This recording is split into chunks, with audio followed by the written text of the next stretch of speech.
Salut à tous. Salut. Bon, bienvenue sur le podcast Tatami Connexion, votre podcast préféré après les autres. Je suis Jarod, il est Rolly. Et on est là pour le podcast hebdomadaire Restons Connectés numéro 24, où on vous parle d'actualité une fois par semaine. Et cette semaine, on a peu d'actualité, mais on a de la suite de dossiers, on a de la nouveauté. On va commencer avec une petite suite de dossiers, mais une vieille suite de dossiers.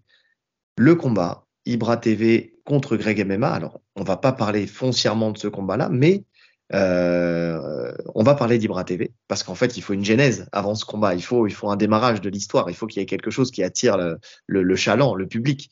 Et donc Ibra TV va faire son premier combat à l'Hexagone MMA. Donc, on savait qu'il avait signé dans cette organisation-là pour pouvoir combattre contre Greg MMA. Mais l'un comme l'autre, il devait combattre, en fait, tout simplement, avant de pouvoir s'affronter. Donc, Greg MMA a déjà fait un premier combat, il va en faire un deuxième, et normalement, c'est le troisième combat où, justement, ces deux-là vont s'affronter. Et là, donc, Ibra TV, on ne connaît pas encore le nom de son adversaire, mais il va combattre le 2 juin 2024. Voilà, tout simplement. La date est Au sortie. Zénith de Paris. Ouais. Il y a un truc que j'ai même pas calculé, mais le combat, il est en pro? Eh ben, j'espère bien parce que de toute façon, il doit combattre en pro. Le Ah oui, combat, tu veux dire, est-ce qu'il est en pro parce qu'il n'a pas combattu en amateur? C'est ça que tu veux Ouais, dire? il n'a pas combattu en amateur. À moins que, est-ce qu'il a combattu avec son organisation, Ibra TV? Oui. Est-ce que c'est pas considéré comme de l'amateur? Est-ce qu'il n'y a pas un Sherdog?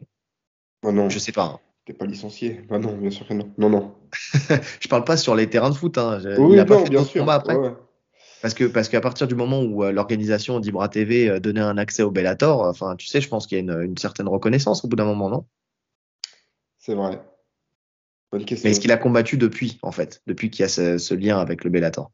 Bonne question. Maintenant, L'YFC, c'est l'YFC, son organisation. YFC, ouais. De toute façon, c'est très simple. Sherdog. Oui, tout simplement, pour regarder si le combat il est mis en pro ou s'il est mis en amateur. Sherdog. Maintenant, il s'appelle comment Ibra TV?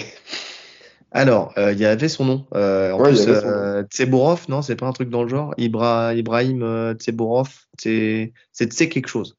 Tseborov, Tsebo. Attends, on va te retrouver ça. On va te retrouver ça. Vous avez 5 minutes, les amis? On commence très fort. On commence avec des digressions de ouf. Dès le début, on commence dans la recherche. Donc, Ibra TV, c'était une des premières actus, donc ça ne devrait pas être trop compliqué à trouver. Ibra TV, il est ici. Et donc, il s'appelle, j'étais pas loin, Ibrahim, non, rien à voir, Tsetchoef. Donc, Tsetchoef.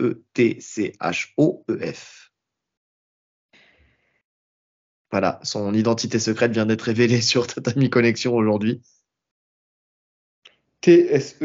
TSETCHOEF. Exactement. Quelle mémoire. Bah non, il n'y a pas de Sherdog. Eh ben, il n'y a pas de Sherdog. Mais il n'y a pas de Sherdog, de toute façon, il n'y a pas de combat puisqu'il n'y a pas d'adversaire. Parce que sinon, ça signifierait, c'est vrai que j'y pensais Non, pas. non, mais s'il avait fait des combats amateurs, il aurait été répertorié. Ah oui, d'accord, ouais, effectivement. Oui, parce qu'en fait, pourquoi on tique là-dessus? Parce que normalement, en France, tu ne peux pas faire de combat pro si tu n'as pas soit un certain nombre de combats en amateur, soit combattu en pro à l'extérieur du pays. Avant, ouais, ou même à l'ancienne, quoi. Et Oui, en plus, au-delà de ça, maintenant, ça veut dire qu'on a complètement contourné la règle fédérale qui avait été mise en place, dans le sens où quand il y a un grand écart de combat entre les deux adversaires, avant, il n'y avait pas le droit de s'affronter. Après, attention, parce que là, pour l'instant, on dit qu'ils ils sont à un combat de s'affronter l'un comme l'autre, là maintenant. Mais déjà, est-ce que ça se fait en France? Parce que si C'est ça vrai. se fait pas en France, dans ce cas-là, il n'y a pas de problème. Non, c'est vrai, ça c'est clair. Mais Non, bon, là, la on problématique, avait déjà débattu sur ça. Si ça se fait ailleurs qu'en France, ça n'a aucun intérêt. C'est deux youtubeurs français. oh oui, bien sûr. Mais en tout cas, là, la problématique, ça serait déjà de faire un premier combat pro, alors qu'il n'a jamais combattu en amateur. Aussi. Parce qu'il y a aussi cette règle-là. Ouais, bah écoute, visiblement, ça passe, hein. Visiblement, ça passe. Visiblement, la notoriété fait que ça passe. À moins que ça soit un combat amateur. Peut-être que c'est aussi un combat amateur qui va faire là. C'est possible aussi. Ouais, je sais pas, j'ai pas vu la précision. Bref, Ouais, bref. on s'en moque un petit peu que ça soit amateur, Bah, pro ou que ça quoi que ce soit soit. amateur ou pro, il va remplir la salle dans tous les cas. Voilà. Le Zénith de Paris, il sera full le 2 juin. Je pense qu'Hexagone, là, ils ont les deux plus grosses têtes du MMA français en termes de notoriété. Avec Greg et avec Ibra. Ouais, alors on va dire les deux plus grosses têtes des youtubeurs Je, MMA je français. parle en notoriété. Oui, oui, oui. Non, mais on va dire des youtubeurs MMA français, parce que autant Greg MMA, c'est un combattant de MMA parce qu'il a eu sa carrière avant, autant Ibra TV, Ah, non, je suis complètement d'accord. C'est pour ça que je c'est précise en un... notoriété. Je parle pas de niveau, je parle de Ouais, notoriété. Je pense qu'ils ont les deux mecs les plus bankable du game. ouais, ouais, pour une organisation qui n'est pas une grosse organisation non Mais plus. qui est en train de le devenir, j'ai l'impression. Petit à petit, en fait. Je sais pas, est-ce que tu dis pas ça parce que justement il y a ces deux personnes-là, tu vois? Parce qu'en soi, qu'est-ce que tu peux me citer d'autre sur cette organisation-là qui prête à dire que ça devient une grosse organisation française? Ils sont Bah, constants, en fait. nous on connaît parce qu'on est dans le milieu du MMA, mais quelqu'un qui est pas dans le milieu du MMA, est-ce qu'il connaît Hexagone MMA? Alors, le truc, c'est quelqu'un qui n'est pas dans le milieu du MMA, tu lui cites Ares, peut-être qu'il connaît Ares, mais je suis pas sûr qu'il peut te citer un combattant d'Ares. Ouais, et tu peux me citer un combattant d'Hexagone en dehors de Greg MMA et de Ibra TV? Absolument pas. Bah voilà. Mais en tout Voilà, cas, les voilà. gens pourront Et en citer, tu vois. plus, c'est totalement faux ce que tu me dis là, parce que juste avec Baki, déjà, un mec qui connaît pas trop, il va te sortir au moins Baki de Ares. Ouais, il y a Baki. Eh ouais. Ah, comme il a sa série sur Netflix, en plus, il est encore plus connu. Mais ça a tourné un peu, là. Il y a eu le MMA-GP qui a eu Cédric Doumbé. Donc, Ouais, c'était lui la lumière. Ensuite, tu as eu Ares, qui ont un peu raté leur coup, hein. Qui voulaient, en fait, c'était les précurseurs sur ces idées-là de prendre des mecs un peu connus avec Ragnar où ça a avec foiré, Ragnar le Breton, avec exactement. Bosch, le rappeur, qui devait faire ses Mhm. débuts, qui s'entraînait au MMA Factory. Ça n'a pas eu lieu non plus. Et là, finalement, c'est Hexagone.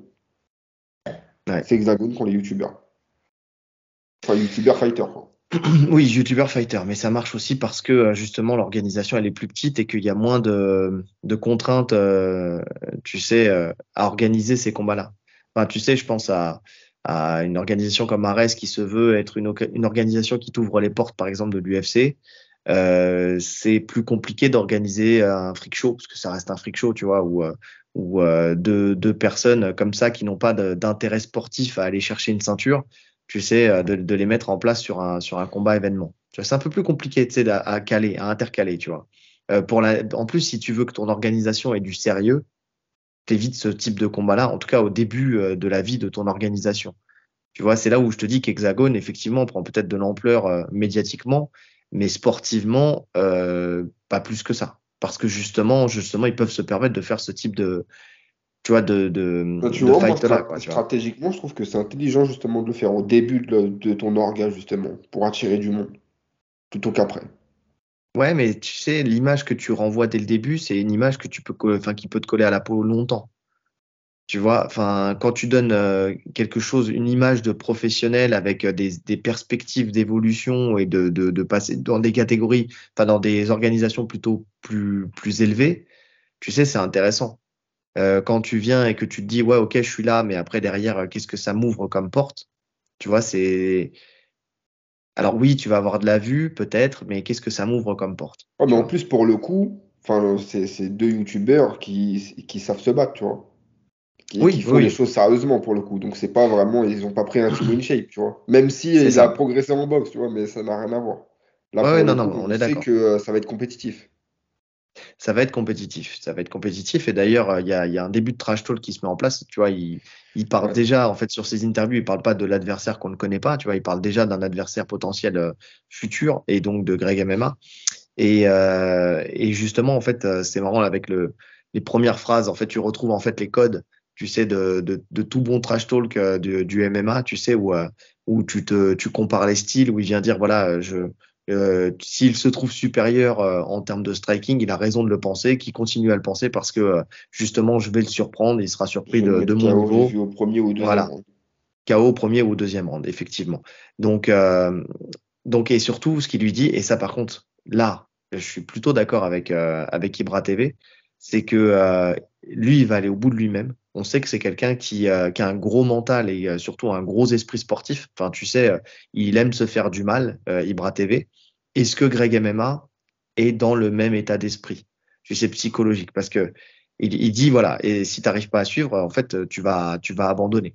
C'est soit t'abandonnes, soit t'abandonnes. Tu vois, ça, Non, c'est. j'ai pas de doute, moi, sur ça.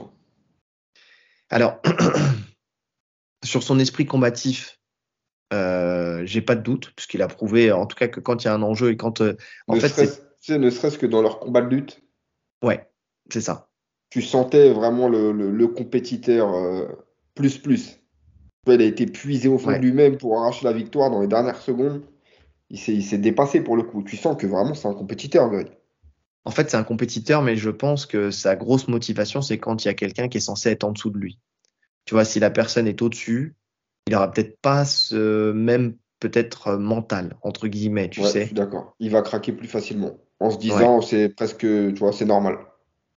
Mais donc là, jusqu'à maintenant, en fait, Ibra TV, il était censé être en dessous de lui. Aujourd'hui, avec ses entraînements, avec la technique qu'il va prendre, avec l'expérience qu'il prend aussi, si jamais il voit que dans le début du combat, ils sont au même niveau, voire légèrement au-dessus, est-ce que il va encore avoir cette même, justement, est-ce qu'il va pas se mettre dans l'état inverse? C'est, il est devenu meilleur, donc bon, moi je suis vieux, c'est pas grave. Tu vois, je laisse la place. Je sais pas. J'ai hâte d'avoir cette réponse. Ouais, ça reste un combat qui m'intéresse, hein. Ah, moi aussi, par Je suis curieux curiosité, de en voir fait. ça. Voilà, c'est juste de la curiosité. Mais effectivement, ouais, ça m'intéresse. Ça m'intéresse de voir ça. En tout cas, c'est pas demain. Avant ça, donc il y aura le 2 juin 2024 pour Ibra TV. Greg MMA, je me souviens plus quand C'est est-ce là, que c'est là, son combat. C'est là, janvier. c'est bientôt, hein. Ouais, c'est ça, c'est janvier. Donc, on sait déjà que déjà leur combat n'aura pas lieu avant au moins la fin d'année, au moins la fin d'année Ouais, il me semble 2024. que c'est vers décembre. Ils avaient déjà Ouais, c'est planifié ça. plus ou moins, ouais, c'est ça. Oui, mais ça serait logique, hein. Comme ça, Greg, il a 1 an pour se préparer. Ibra TV, il aura peut-être un peu moins de temps, mais il est plus jeune, hein. Mais en tout cas, voilà. On verra ça, on verra la suite. En tout cas, on aura le temps de faire de la suivi de dossier parce que vu que c'est dans longtemps, on aura le temps d'avoir d'autres informations.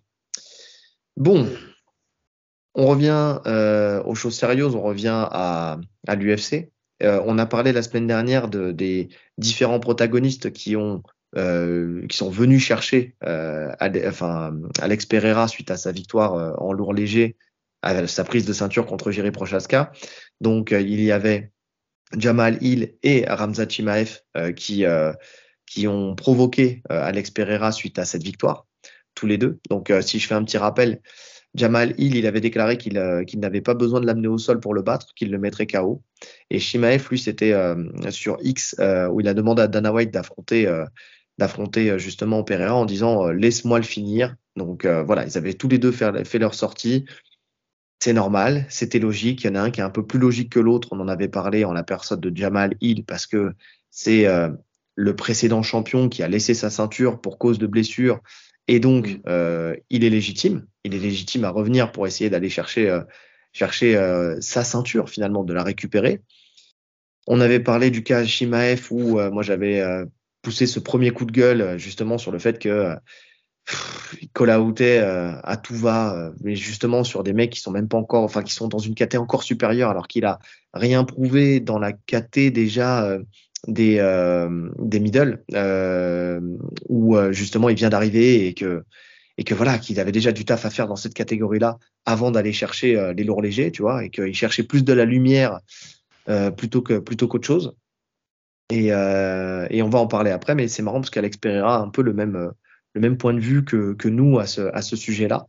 On va commencer par Hill déjà. Donc, il a fait 2 sorties pour parler de ces deux personnes-là. Donc, Hill, il a dit au sujet de Hill, il déclare que tous les prétendants au titre vont commencer à parler et que c'est normal. Enfin, tu sais, toutes les personnes qui veulent ce titre, que ce soit en Ankalaev, que ce soit Mm. Jamal Hill ou autre, ils vont Bah, il commencer sait à, que quand t'es champion, tu deviens la cible de tout le monde.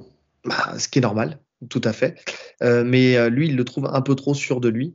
Il dit qu'il n'a jamais dit lui-même, hein, quand il était enfin qu'il allait mettre KO ou autre quand il était dans un camp. Il se prépare et il se concentre pour faire le plus beau combat possible, pour faire un bon combat, pour faire un bon spectacle, mais que c'est difficile de prévoir ce qui va se passer. Et donc il pense que Hill est beaucoup trop sûr de lui avec ce qu'il dit, en fait, avec le fait qu'il dise qu'il va le mettre KO, qu'il va le mettre KO debout, qu'il n'aura pas besoin d'aller l'amener au sol.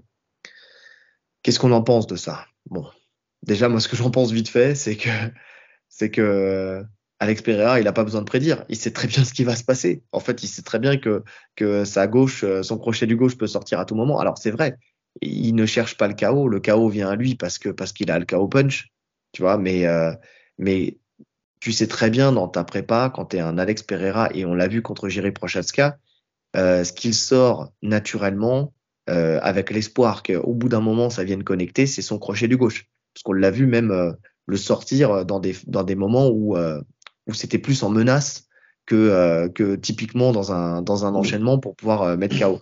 Donc il se repose vachement là-dessus. Donc je veux bien qu'ils disent que on puisse pas prévoir ce qui va se passer dans un combat. Néanmoins, quand tu as des armes comme il en a lui, tu sais très bien que 80 à 90% du temps, c'est ce qui va sortir et ce qui va faire mouche. Donc effectivement, Ouais. Après, je trouve quand même intéressant sa sortie. Tu sens que le mec, il a vraiment du recul sur sa carrière. Mhm. Il est, il est pas prise de tête, en fait. Et ça fait presque encore plus peur, un mec comme ça. Tu sens qu'il est passé au-delà du fait de gagner ou perdre. Tu sais, le mec, il est imperturbable, en fait. Il est là pour Oui, faire ses combats et fin.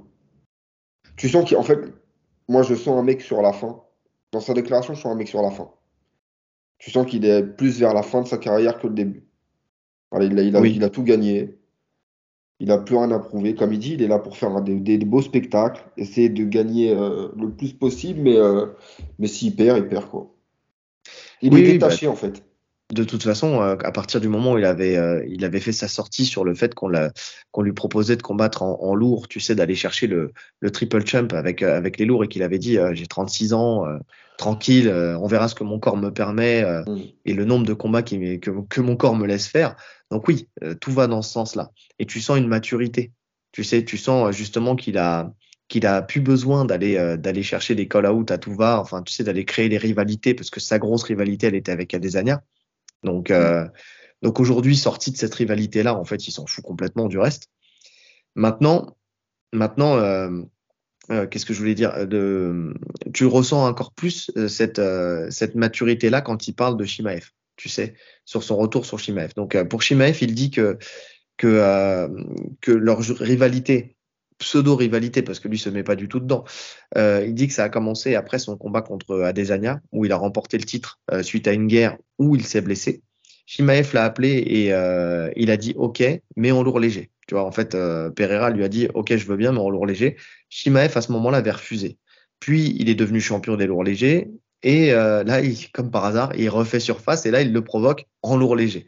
Il dit que c'est le genre de combattant qui essaie de se cacher derrière le battage médiatique et la célébrité du champion et que ça n'a pas de sens. Donc il dit, je cite, maintenant, que dois-je faire? Le rappeler à l'ordre ou quoi? Ça n'a aucun sens, tu vois. Donc c'est vraiment ça, tu sais, genre très lucide sur la stratégie de communication de Shimaev sur ses call-out. C'est exactement ce qu'on disait la semaine dernière. Aucun intérêt. C'est juste histoire de faire parler de lui. Mais au bout d'un moment, tu fais parler de toi, mais pourquoi, en fait? Où est la logique dans ton call-out, quoi? Mm. Non, c'est sûr. Bah, très logique parce que ça fait longtemps qu'il est dans le game des sports de combat, qu'il est drivé par un ancien aussi qui est Glover Teixeira, qui connaît le milieu depuis toujours. Donc, ça explique sa lucidité. Et il a raison en plus. Ah, il a totalement raison. On va pas dire l'inverse, c'est ce qu'on a dit la semaine dernière. Mais oui, non, non, il a entièrement raison. C'est Alors, il dit quand même, qu'est-ce que je devrais faire, le rappeler à l'ordre ou quoi? En fait, c'est en gros, est-ce que je devrais l'affronter? Enfin, c'est comme ça que je le comprends, moi, tu vois. Est-ce que je devrais l'affronter et lui montrer que son call-out, tu sais, en fait, est-ce que je devrais lui prouver dans la cage que son call-out n'avait pas lieu d'être? Tu sais, en lui roulant dessus, entre guillemets. Maintenant, aucun intérêt pour lui. Et c'est marrant parce que, en fait, ça, cette sortie-là, c'est un de nos auditeurs qui nous l'a dit. Il a dit ça dans un de ses podcasts.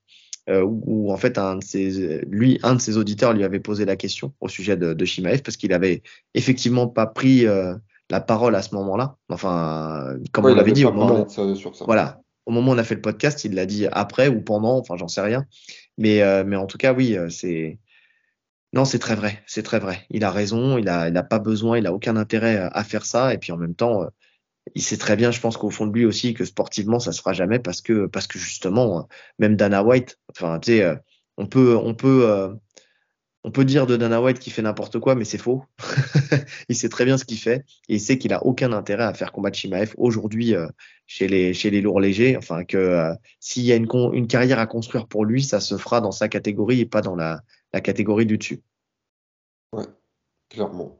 Déjà qu'il a été dans l'obligation en fait de lui ouvrir les portes de la catégorie du dessus parce qu'il n'arrivait plus à faire le poids dans sa catégorie originelle, donc des Walter. Donc à partir de ce moment-là, enfin tu vois, faut absolument qu'il arrête là quoi. Enfin tu vois, qu'il reste dans cette catégorie-là, du moins jusqu'à ce qu'il ait une ceinture.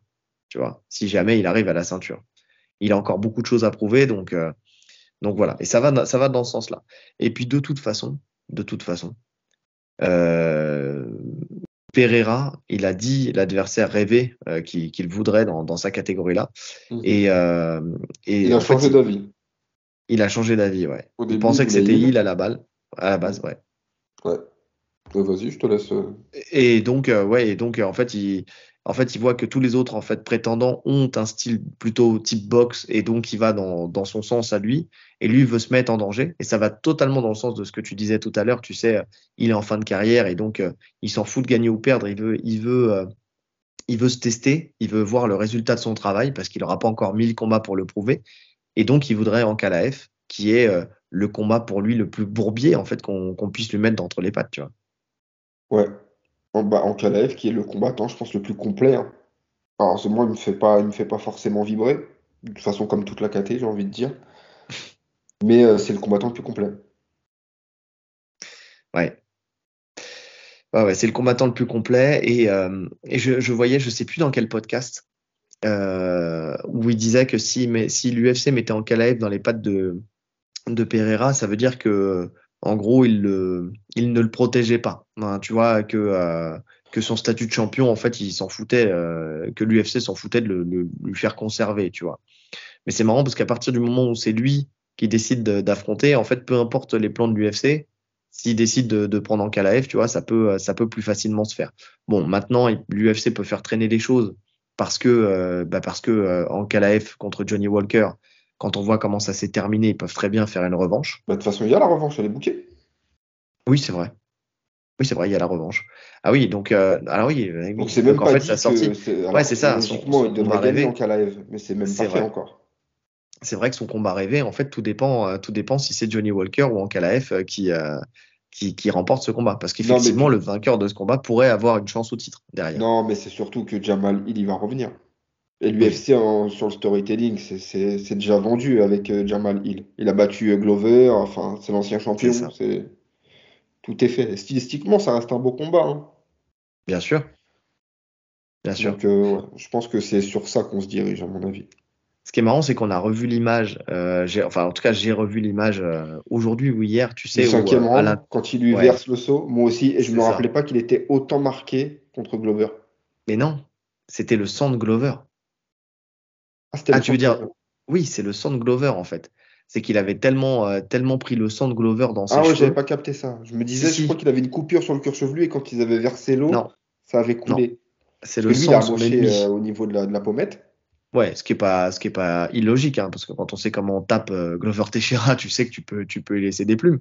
Hmm. Mais effectivement, non, c'est le sang de Glover qui coule sur sa tête. Si je me souviens bien. En fait, moi aussi, quand j'ai revu l'image, je me suis dit, mais attends, d'où il vient ce sang? Parce qu'il n'est pas marqué Ouais, il a tant que pas ça, l'air tu vois. coupé au niveau de la tête. Non, non, non. Et après, je me suis souvenu. Effectivement, et c'est ça qui était choquant, c'était que c'était le sang de son ennemi. Donc oui, effectivement, tu sais, ça montre à quel point il a roulé sur Glover Teixeira, et puis on s'en souvient. Hein. Donc oui, effectivement, le storytelling, il est totalement fait. Mais c'est un combat que je veux voir. Tu vois, effectivement, dans cette catégorie-là, c'est De toute peut-être le façon, combat que je veux voir. franchement, dans cette KT tellement vite qu'ils sont tous quasiment à un combat pour le titre. En Ouais. vrai. Tu vois, un Blakovic là, qui est contre Rakic. Le mec, un des deux qui a une victoire éclatante, il peut prendre le title shot. Ouais, bien sûr. D'ailleurs, j'attends de voir Rakic, hein. Donc, il y a Blakovic, il a fait sa sortie en disant qu'il voulait éteindre Rakic en fait et revenir. En fait, il a encore la haine de sa défaite contre Pereira, donc il veut sa revanche. Donc, il aura à cœur d'essayer de battre justement Rakic avec la manière. Mm. Mais il faut pas l'enterrer trop vite celui-là, parce qu'effectivement, certes, il revient de blessure, mais Ça fait un moment. et ça fait un moment, mais bon, c'était quand même un des prospects les Moi, plus attendus en tout ouais, cas. qui me plaisait le plus stylistiquement, en tout cas. Ouais, moi aussi. Donc j'ai hâte de voir ça. Mais tu vois, il y a peut-être un petit renouveau. Alors, quand je dis un petit renouveau, je mets vraiment le mot petit renouveau hein, qui peut se créer dans cette catégorie-là parce que ça va pas quand même chercher bien loin. J'ai hâte de voir parce que visiblement, avec Oumar Sy et d'autres, ils ont fait beaucoup ils ont renouvelé un peu le roster de cette catégorie-là. J'ai hâte de voir ce que ça va donner dans l'avenir parce que c'est vrai que pour l'instant, c'est très, très poussif, quoi. C'est vrai qu'il a signé, Puis, j'y pensais même plus, mais j'ai hâte de voir l'annonce de son combat, de son premier combat à Oumar. ouais, ouais, ouais. Ouais, parce que on est passé de peut-être la meilleure catégorie de De la l'UFC meilleure KT. ouais, à l'époque, à rien en fait. À rien. Mais déjà sur la fin de John Jones, hein, c'était déjà plus la meilleure KT, hein. C'est ce qu'il a gardé à flot, c'était John Jones. C'est vrai. Est-ce que ça vient pas du fait que quand un mec règne trop sur une KT, ça la détruit en fait? Je sais pas, oui et non, parce qu'en fait, c'est surtout les grands noms qui sont partis de cette catégorie-là, tu vois. Bah, ils sont partis parce Parce qu'ils ont que, pris leur retraite ou parce non qu'ils mais ont changé de KT, parce qu'il oui, y avait un mec qui était imprenable. ouais, d'accord, mais Toi, t'as Machida qui descend, t'as Cormier qui monte. Enfin, tu sais, ouais, quand t'as c'est un vrai. mec qui est vraiment imprenable, tu te dis, les bourbiers, cette KT. Ouais, c'est vrai. Donc, tu as tendance à aller chercher ailleurs, voir ce qui se passe. Non, c'est pas faux. C'est pas faux. Bon, ouais, vivement le prochain, en tout cas, qui montrera qu'il est en capacité de régner sur cette caté, quoi. Parce que là, pour l'instant, c'est pas gagné. Bref, Ouais. passons à une autre actualité. Paddy Pimblett. Ah, on parle beaucoup de lui aussi en ce moment, hein, avec le fait que sur la question des surcotés, tu sais, on avait parlé de lui, mais surcoté dans la cage, mais très lucide en dehors de la cage, puisqu'il D'accord. a critiqué l'entraînement de Tony Ferguson avant leur affrontement qui va se passer le 16 décembre à l'UFC 296. Donc, on rappelle, et on en avait parlé brièvement, de Ferguson qui avait partagé une vidéo où il s'entraînait avec un ancien Navy SEAL qui s'appelle David Goggins. David Goggins, exactement, où il montre un entraînement ultra rude, où il se filme en train de vomir. C'est à vomir. Qu'est-ce que tu fais? Arrête. Au moins montre-toi de dos, quoi. Ne montre Non, pas mais la gerbe sortir de ouais. ta bouche, quoi. Tu Oh sais, là là. bref. Et donc il rebondit sur cette vidéo et il dit, c'est bizarre et stupide. Il dit s'il y a bien deux choses que où Ferguson est bon, c'est son mental et son cardio. Il fait un rappel où il parle du Juji d'Oliveira, où il ne tape pas. Il dit c'est un cinglé, mais on pourrait aussi parler de la clé de talon de, De euh, Darius. de Dariush, par exemple, qui est tout aussi risquée et dangereuse. Il ne comprend pas pourquoi il fait ça. Il dit, il doit se dire qu'avec le temps, il a baissé dans le mental, mais pour lui, et ça va dans le sens de ce qu'on disait depuis un moment, c'est surtout qu'il a vieilli et qu'il a perdu ses qualités athlétiques et qu'il n'est plus aussi rapide qu'avant. Donc, c'est très vrai. Il est très lucide sur lui, sur Ferguson. Ouais, et c'est pas dénigrant de dire ça, hein. Tu sens qu'il le dit pour le coup dans sa déclaration, tu sens pas de volonté de l'humilier ou de le rabaisser, hein. Pour moi, c'est factuel ce qu'il dit. Hmm. Et même au contraire. Au contraire, parce qu'il le met en avant. Hmm. Enfin, tu sais, le fait qu'il mette en avant son mental et son cardio, c'est justement qu'il loue ces deux capacités-là que tout le monde n'a pas d'ailleurs. Parce que ce mental-là, tu vois, quand il dit que c'est un cinglé, c'est pas un cinglé dans le mauvais sens du terme. Enfin, si, peut-être un petit peu aussi, Un mais petit peu, ouais. ouais, un petit peu quand même. Mais dans le sens où ça se met en parallèle avec son mental de champion. Tu sais, où vraiment le mec ne lâchera rien, il peut mourir dans la cage, il lâchera rien, quoi. C'est clair. C'est clair. Et on sait que bah, Goggins, c'est le seul truc qui peut t'apporter, entre guillemets, hein. C'est le mental. Au-delà Mais même oui, du cardio. Alors oui, le cardio, oui, mais c'est même pas forcément un cardio adapté, tu vois. voilà. Donc c'est encore autre chose. Bon, après, le mec, c'est un fou, hein. Je sais pas si tu as suivi un peu ce qu'il fait, mais c'est.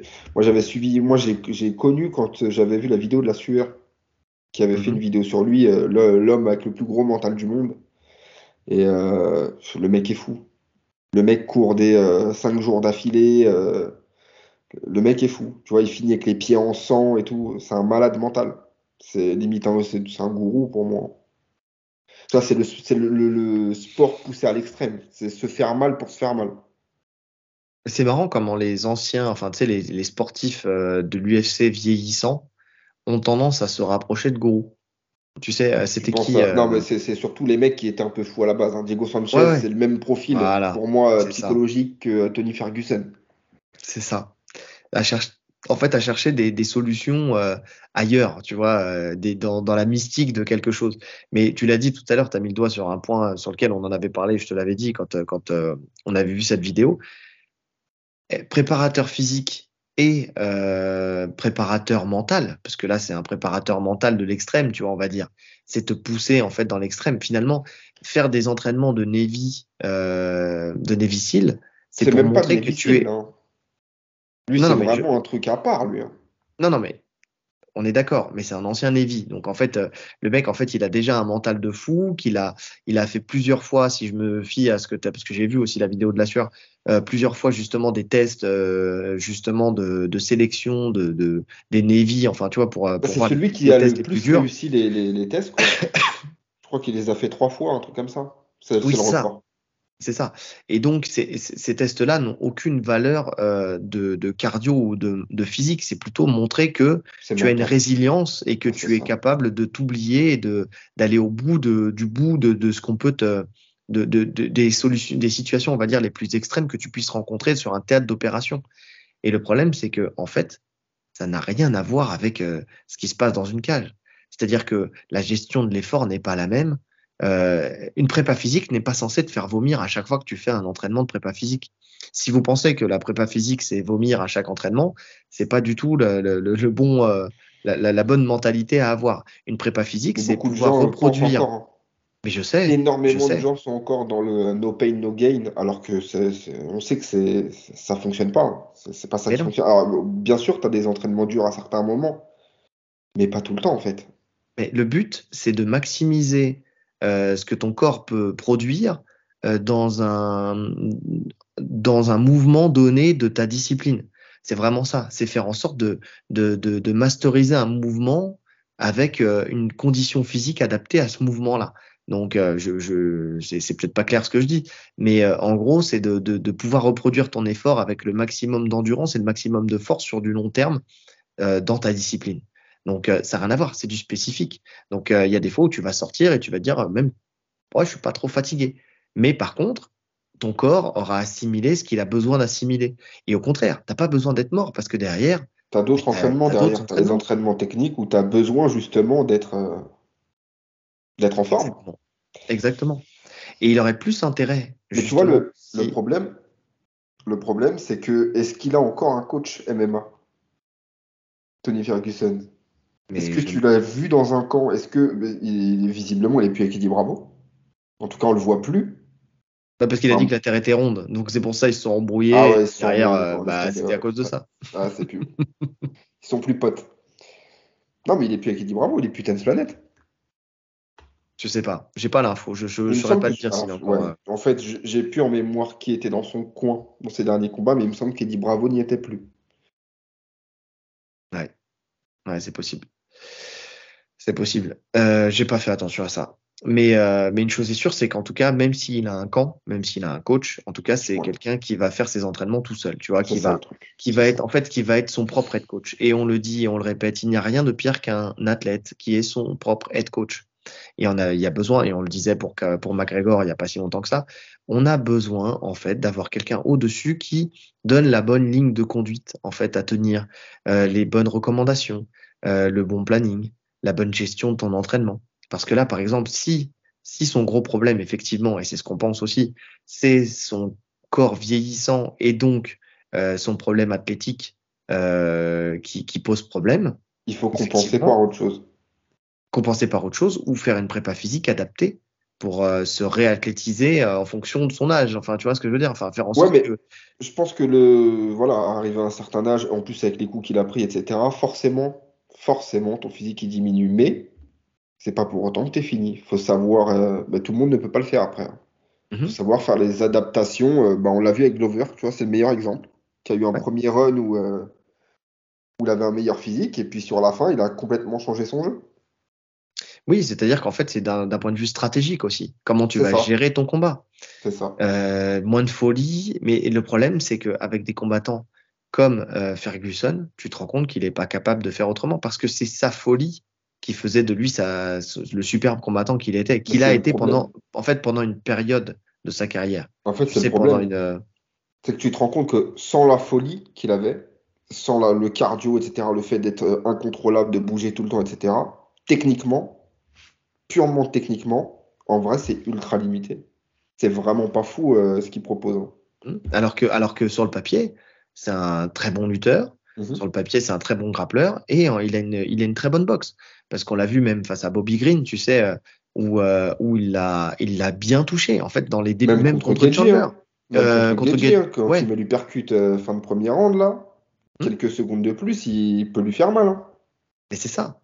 Et en fait, il a tout pour gagner. Et d'ailleurs, c'est Bobby Green, hein, qui a fait une sortie là-dessus et qui a dit que si Pimblet ne l'amenait pas au sol, que le combat, il était à la main de Ferguson. Écoute, sur ce Maintenant, point, je suis d'accord. oui. De ce Là, qu'on a vu maintenant, de même au sol, il faut Pimblet, se méfier, hein. Parce qu'en fait, Pimblet, c'est un très bon mec au sol, mais c'est pas le niveau d'Oliveira ou de Darius, tu vois. je suis d'accord. Mais bon, Green, il a quand même soumis, il a soumis Ferguson, Green, hein. C'est vrai, j'avais oublié ce détail de Là, l'histoire. il est sur 6 défaites consécutives. Il n'a pas gagné depuis 2019. Et Green l'a endormi en juillet dernier. Ouais, c'est vrai, c'est vrai. Après, tu sais, moi, je pense, effectivement, il y a de l'athlétisation, il y a le fait qu'il soit plus aussi rapide qu'avant, mais pour moi, il y a aussi le manque d'inspiration. Tu sais, quand t'es un génie, tu sais, un génie incompris, tu vois, quand tu as ce côté fou dans ta manière de combattre, je pense que tu as ce truc, tu sais, ce truc génial que tu peux sortir, cette étincelle, tu sais, qui va venir et qui va te permettre de sortir une masterclass. Et je pense que quand tu as perdu cette inspiration-là, Ouais, quand je tu suis n'es plus en d'accord. fait Ouais. en épisode de grâce, en fait, parce que c'est ça, hein, où tout te réussit, je pense qu'à Ouais. partir de ce moment-là, c'est fini, en fait. Tu trouves plus la solution. C'est des styles où tu peux pas te permettre de douter. C'est ça. Et une fois que tu as la petite étincelle de doute, et là c'est plus qu'une étincelle, là, c'est un incendie, là. 6 défaites d'affilée. Et en Ouais, plus, où il perd contre des mecs moins bons à chaque fois, tu vois. ouais, Perdre contre Gedji, ça n'a rien d'inquiétant en soi. Perdre contre Oliveira non plus. Et quand tu commences à descendre, descendre, descendre, c'est compliqué. Et là, s'il perd contre Pimblet, n'en parlons pas. ouais, ouais. Pimblet qui se projette déjà, hein, d'ailleurs, hein, qui parle Qui est d'affronter Bobby lucide Green. aussi, hein. Qui est Ouais, lucide aussi sur sa projection, hein, parce qu'il est conscient que battre Ferguson, ça lui ouvrira pas le top 15 encore. non. Qui demande Bobby Green. Enfin, il dit que la suite pour lui logique, ce serait Bobby Green ou Grant Dawson. Grande Dawson que je ne connais pas. Je sais pas Moi non du tout plus. qui Moi c'est. non plus. Donc c'est là où je me suis dit, il est très lucide. Il ne cherche pas de grands noms, mais pas du tout. Il cherche même pas de nom tout court. Non, Bobby Ouais. Green, il sait qu'il a il a la possibilité peut-être de le finaliser au sol parce qu'on sait que Bobby Green, c'est plus un striker, enfin surtout un boxeur Mm. qu'autre chose. Donc il sait qu'il a un chemin en tout cas vers la victoire, donc c'est intelligent.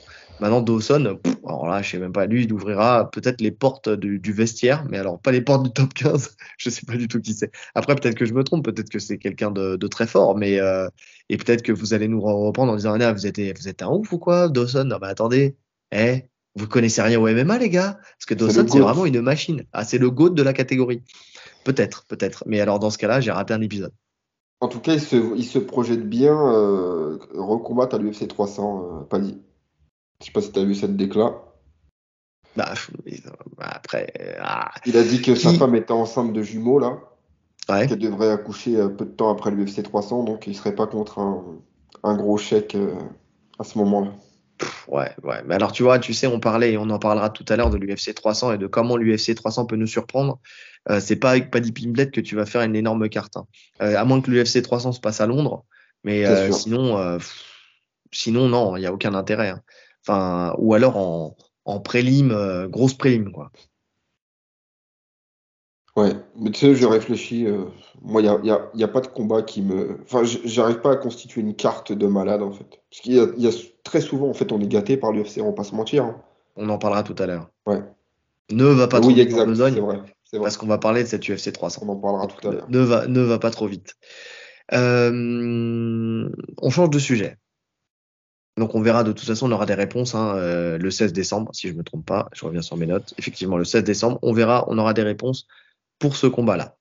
Michael Venom Page, donc petit suivi de dossier, puisqu'on avait dit que potentiellement il allait signer à l'UFC parce qu'il est agent libre du fait que son contrat s'est terminé avec le Bellator et donc que la suite logique pouvait peut-être être l'UFC pour lui. En tout cas, il y avait des responsables de l'UFC qui poussaient dans ce sens-là. Donc Michael Venom Page, il y a une affiche qui est sortie cette semaine où on le voit face à Kevin Holland potentiellement. Donc pour l'UFC 297, donc très bientôt, donc ça serait le 20 janvier. Donc cette affiche, ils l'ont sortie pourquoi? Parce que bah il y a toujours des petits stalkers, tu sais, des comptes de Dana White et tout ça, et ils font des petits zooms sur les tableaux de match qu'il y a derrière lui, tu sais, à chaque fois quand il parle, maintenant il parle devant ces tableaux, tu Il sais, fait où exprès, j'en suis sûr. mais bien sûr qu'il le Non, fait mais il exprès. fait exprès même de mettre n'importe quoi comme affiche. Il sait que ça va faire parler. C'est ça, c'est ça. Et donc, sur un des tableaux de match, il y avait effectivement ce combat-là qui était mis en place. Donc, MVP, on va dire MVP, hein, ça ira plus vite, contre Kevin Holland. Sauf que, des Par la deux côtés, violence. il y a la violence du combat, tu veux dire? Ah ouais. Ah oui, non, mais ce combat-là, je veux le voir. Bah, bien sûr, je veux le voir. Pour une entrée, tu vois, on se demandait contre qui faire combattre J'avais même pas MVP, pensé à Kevin Holland, tu vois. et moi non plus. Mais la violence debout. Oh lolo. La violence debout, le côté spectacle, parce qu'on sait que les deux, c'est des showman. D'un point de vue gabarit, C'est c'est les un peu mêmes, le même genre de quasiment. mec, tu vois. Donc oui, non, non, bien sûr, je signe, je resigne et je me lève pour voir ce combat, bien sûr, bien sûr. Le seul hic, c'est que MVP dit dans The MMA Fan Show podcast qu'il aimerait pouvoir affirmer qu'il a signé à l'UFC, mais qu'il n'en est pas encore là. Il y a des obstacles à franchir. Donc, il dit qu'il flirte avec l'UFC. Donc, on sent que ça se découvre, mais pour l'instant, personne ne s'est mis tout nu face à Ou l'autre. il a pas trouvé le bon chiffre encore, c'est tout. Oui, je pense que c'est C'est ça ça. qu'il faut comprendre. Il dit qu'il a des combats de rêve et Que la ouais, qu'il plupart y de a des ses combats combats de de rêve, rêve et c'est à que beaucoup l'UFC. de ces combats se déroulent à l'UFC, qu'au début de sa carrière, l'objectif était l'UFC, car il n'avait pas d'autres grands événements qui rivalisaient en fait avec l'UFC, mais que les choses ont changé. Et il espère tout de même parvenir à arriver pour que ces combats de rêve se réalisent, en fait, tout simplement. Maintenant, les combats de rêve qu'il y avait au début de sa carrière et les combats de rêve d'aujourd'hui, tu vois, c'est pas les mêmes. C'est pas les mêmes noms, donc on sait pas trop à quel combat il pense. Mais une chose est sûre, c'est que bon, il a quand même l'envie de finir sa carrière dans cette organisation-là, J'ai quoi. un petit trou de mémoire. Il est dans quel KTM MVP? Dans 84? dans la catégorie qui est la sienne. Ouais, c'est ce que je me disais aussi. Mais tu me demandes à moi, j'ai Middleweight. déjà Middle Est-ce qu'il fait les Est, deux? c'est-à-dire, est-ce qu'il est non binaire? Welter? Oh, le mec est lourd. Aidez-moi, s'il vous plaît. Répondez-moi dans les commentaires, parce que je me sens seul là. Ah. Non, je pense que les gens vont beaucoup rire à cette vanne. Sauf les LGBTQI+, AZWX. Croix, rond, carré. T'as oublié triangle. Ah, tu vas avoir un procès. J'aime tout le monde. Paix sur vous. L'amour est dans mon cœur et dans le vôtre. 77 kilos. Walter. Ah, fou, je me sens mieux. Ça, Walter. Ça, Walter, exactement. Donc, Donc et Walter, donc, ça ouais. voudrait dire que Kevin Holland redescendrait pour ce combat ou que, enfin, tu sais, parce Bon, que il là, peut il est, descendre Hollande. ouais, il peut descendre, Il fait les deux effectivement. de toute façon, Kevin Holland. Lui aussi. Euh, non, mais il n'aura pas le champion, mais stylistiquement, Leon Edwards, Stephen Thompson. Stephen Thompson, ça pourrait être un beau combat en striking. Ouais, c'est vrai. Je pense que ça, c'est un combat qui le faisait rêver. Ouais. Ouais, c'est vrai que c'est un bon combat. C'est un bon combat qui aussi. Alors après, ça dépend. Hein, ça dépend si Stephen Thompson, il faut qu'il rentre à la bagarre, tu vois, qu'il tourne pas autour de lui, parce que c'est vrai que je pense que MVP, tu vois, va faire quand même peur à pas mal de monde, parce que certes, c'était un grand combattant au Bellator et on sait que l'UFC c'est un niveau au-dessus, mais ça reste un combattant qui est ultra dangereux parce que il crée énormément de dégâts. Et C'est il faut ça. rappeler qu'il a fait un trou dans le crâne de Cyborg Evangelista. Il faut rappeler qu'il a péter la rotule de je sais plus qui. Ouais, ouais, non, Euh, mais en fait, quand il te touche, quand il te finit salement. C'est-à-dire que tu vas à l'hôpital pour longtemps et même ta carrière est en jeu derrière. c'est ça. Donc, euh, donc ouais, non, non, c'est compliqué, c'est compliqué. Faut un mec qui soit câblé comme lui pour pouvoir l'affronter, quoi. Ouais, Hollande, Et- franchement, je te jure, j'y avais pas pensé, mais c'est le match-up parfait pour moi. Mm. Mais tu sais, je pense que l'UFC, quand tu dis, ils font exprès, en fait, de lancer C'est peut-être des idées comme ça. pour voir les retours qu'il y a. C'est ça, pour voir les réactions des autres. C'est un peu la même chose que fait notre gouvernement aussi. Hein. Tu sais, ils envoient des trucs comme ça et puis ils attendent de Et voir si on les voit ce qui se sondages et passe. puis après ils disent oh, on le fait ou on le fait pas, on verra bien. Bah, c'est pareil avec Dana White. Hein. De son côté, Kevin Holland, lui, il dit qu'il n'a pas reçu le contrat, mais qu'il est ouvert à ce combat. Donc, avec une traduction approximative de ce qu'il a dit, il a dit qu'il a trop de qualité pour que ce soit un désavantage pour lui. Donc, je vais pas vous ressortir la phrase en anglais, mais en tout cas, c'est traduite approximativement. C'est une expression, en fait. C'est un peu ça. Genre en gros, c'est dans la poche. Si on Non, traduit mais de sur une toute façon, expression est-ce que française. Kevin Holland refuse un combat? De toute Non, je pense façon. pas. Voilà. À partir du moment où tu acceptes en short notice Shimaev dans une catégorie de poids au-dessus, enfin, tu vois, enfin, Et même le ouais, non. mec, sa première année, il avait fait 4 ou 5 combats. 5 combats, il avait enchaîné quand il avait battu Jacare et tout là. Je Ouais, crois c'est vrai. il avait enchaîné 5 combats. C'est le mec à le record de combats sur une année, je crois, à l'UFC. C'est vrai. Non, non, c'est vrai. Non, c'est vrai que sur tous les aspects, ce combat, on veut le voir. Tous les aspects. Dites-nous en commentaire hein, si vous aviez pensé à ce combat-là potentiellement. Déjà, est-ce que vous avez réfléchi à un combat pour MVP? Parce Et que je puis c'est suis un pas bon test sûr. en plus, hein. Pour le C'est coup, un très bon. pour situer où il est MVP, parce qu'il est âgé, il a 36 ans. Mm. Mais c'est un bon test contre un bon mec de l'UFC, même si c'est pas. Alors stylistiquement, c'est sûr que c'est pas le mec le plus chiant pour lui, hein. Hollande, ça reste un striker, même s'il nous a montré qu'il pouvait soumettre. Ah, il a un bon sol, Hollande. Hein. Ouais, il a pas ben, c'est pas l'élite du sol, quoi. Non, c'est Toi, pas en l'élite du fait, sol, si tu veux le mais faire chier, tu lui mets quelqu'un d'autre. Si vraiment tu veux le faire chier. C'est ça que je veux dire. oui, oui. Mais Hollande, faut pas enterrer son sol. Il a montré quand même qu'il avait des qualités. Il a quand même, Il a bon soumis après, qui est ça. il a soumis Chiesa. Il a réussi à empêcher justement Jacare de s'installer et il l'a mis KO justement au sol. Enfin, KO. Après, ce KO-là, il était magnifique, hein, mais Ouais, il l'a mis KO, hein. il l'a mis KO, tu vois. Donc quand même, il a des choses à imposer hein, sur son sol. Hein. Ouais, c'est vrai. Eh oui, justement, on peut le réduire à un striker, mais je pense ça va au-delà de ça. Et puis même sa réaction sur la lutte de Shimaev, enfin, elle était très naturelle et c'était limite une des meilleures réactions Après, qu'il y a eu sur le début de carrière de Shimaev, tu vois. quand je dis ça, c'est dans le sens où j'ai eu énormément de mal à voir Hollande chercher le sol Sur ce combat-là? sur ce combat-là. Oui, oui, parce qu'il va vouloir régler Il ça va debout. rester debout. C'est pour ça que je te Oui. dis, en termes de difficulté de match-up, ça va, c'est gérable. Ouais. C'est Mais pas c'est un sûr que combat si pour tu le faire passes pas chier. Hollande, si tu Ouais, passes c'est pas mort. Hollande, Si tu passes pas Hollande, c'est mort. bah oui. Eh oui, tu cherches pas. Après, les styles font les combats, en fait. Ce qu'on dit là, ça n'a de vérité que d'un point de vue UFC et matchmaking, tu vois.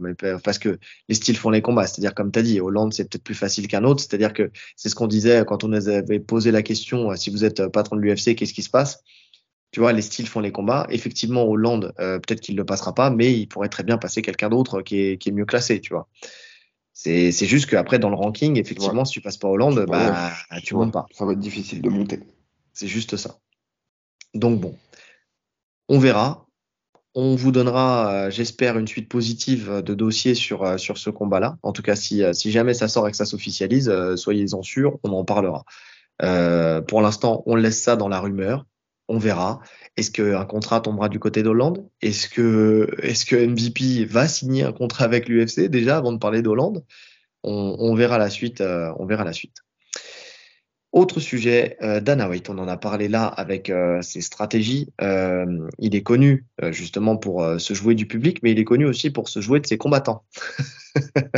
Et là, Dana White a parlé sans détour et a donné sans détour son point de vue sur Chandler, sur le fait que justement il y avait beaucoup de pression de Chandler pour affronter, enfin surtout beaucoup de pression du public, parce que Chandler, je ne sais pas s'il met de la pression en off ou pas, mais en tout cas du public et des journalistes sportifs, notamment Ariel Helwani, on en a parlé la semaine dernière.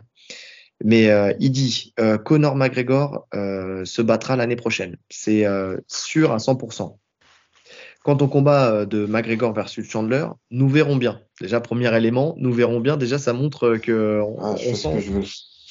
Non, puis on sent, tu sais, qu'il va se faire avoir. Et tu sais, quand il fait une sortie comme ça en dit long quand même. Je veux dire que nous verrons le moment où cela se passera. La bonne chose pour les gars comme Chandler, et vous savez qu'il a beaucoup de discussions sur le salaire des combattants et toutes ces autres choses. Vous ne voyez pas ces gars se précipiter pour se battre. Chandler peut donc patienter et attendre ce putain de Connor. Attendre, ce n'est pas nouveau. John Jones a bien pris un congé pendant plusieurs années.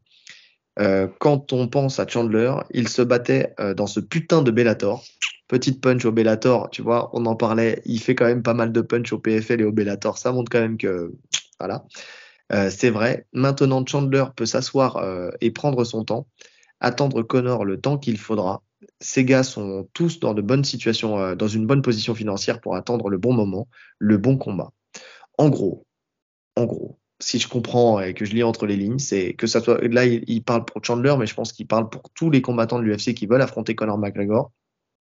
En gros, les gars, patientez, on fera notre choix, le temps voulu. Tu vois, c'est vraiment ça. Et pour la date qu'on aura choisie aussi. Ben moi, comment je le prends? Je prends que il va faire ce combat, hein, Chandler Connor. Mais juste quand il voudra, quoi. Pour moi, c'est comme ça que je le vois. Et que justement, finalement, Chandler, il se plaint pas tant que ça. Parce que financièrement, il est bien. Et en fait, c'est là où il lance sa petite truc du genre, les top combattants, tu vois. Un mec comme Chandler est suffisamment bien payé pour patienter sans se plaindre. Parce que finalement, Chandler, il se plaint pas, hein. On voit pas de sortie de Chandler médiatique.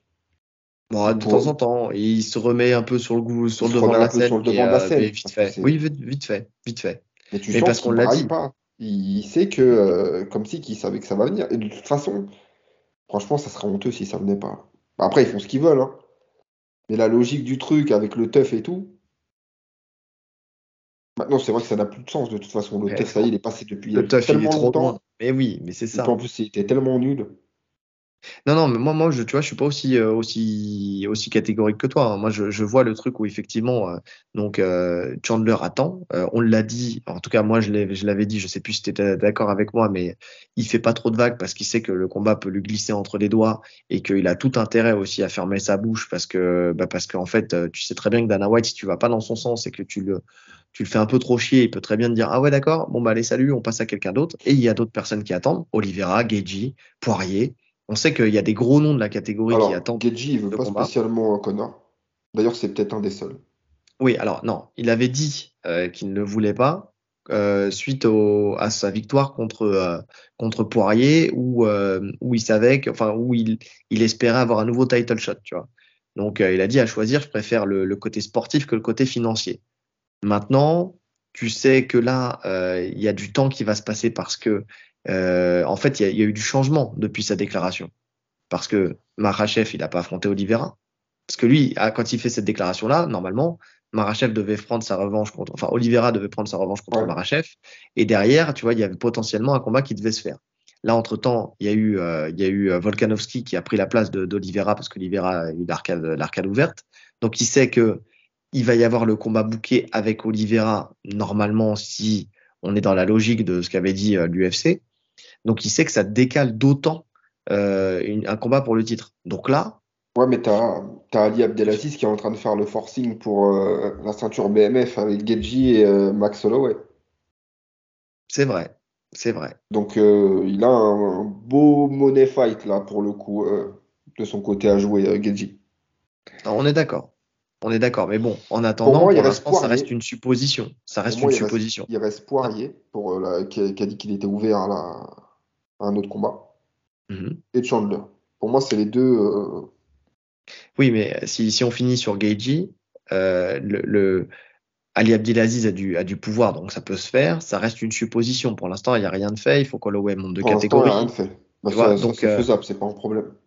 ouais, non, non, mais on est d'accord. Mais je pense que pour l'instant, tant qu'il n'y a pas sur la table plus d'éléments, tu sais, je pense qu'il n'est pas fermé à aujourd'hui, hein, à l'instant T, à un Connor. Parce que les journalistes sportifs, les plus gros journalistes sportifs, ne parlent pas de Poirier. Ils parlent de Gaethje et de Chandler. Le nom de Poirier ne ressort pas. Il n'y a que Poirier qui a dit qu'il était ouvert à faire fermer sa bouche une dernière fois Là, il veut à reprendre des McGregor avec billets un. Poirier. Voilà. C'est ça, il sait qu'il est en fin de carrière, donc il veut reprendre encore un money fight. Mais en tout cas, sportivement, c'est plutôt un Gaethje ou un Chandler qui se dessinerait pour le prochain combat. Toi, tu préfères voir quel combat? Chandler, Ouais, moi aussi. On est bah oui. d'accord. Et puis même en plus, je trouve ça plus logique pour un retour de prendre Chandler que de prendre Gaethje. Oui, oui, oui. Non, et puis le combat, je trouve qu'il sera beaucoup plus fun, tu vois, contre Chandler, qui lui, va pas être dans le calcul. C'est Tu vois, ça. ça va être une guerre. En même temps, en plus de ça, ça va nous permettre de répondre à beaucoup plus de questions sur McGregor parce que le combat, il sera sur différents niveaux. Tu vois, il y aura de la lutte, il y aura de la boxe, il y aura un peu de tout. Là où un Gaethje, en fait, si tu cherches pas à l'amener, lui ne va pas chercher à t'amener, ça va être un Non, combat debout. ça va être un Donc combat de ça, boxe. donc ça va pas t'apporter de réponse sur d'éventuels ajustements qu'aurait fait un McGregor. Donc non, non, je vois pas l'intérêt, moi, de Gaethje, en tout cas maintenant. Sportivement, par la suite, oui, pourquoi pas. Oui, sportivement, Mais, ouais. Mais là, en termes de spectacle, mm, moi, je préfère Chandler. et même en termes de reprise, comme je te dis, pour avoir des réponses aux questions, Ouais, ouais. effectivement, Chandler, je préfère. Tu vois. Donc oui. Donc je préfère ça. Maintenant, je pense que c'est le combat qu'ils veulent faire, hein. De toute façon, ils savent très bien que derrière, les gens vont signer des deux mains pour ce combat-là parce que justement, ils ont cette même réflexion que nous, je pense, pour la plupart des gens, tu vois. C'est vraiment ça. Alors là, tu mets Holloway contre McGregor. Tu mets pas Gaethje, tu mets Holloway contre McGregor. Ça se fait aussi, hein.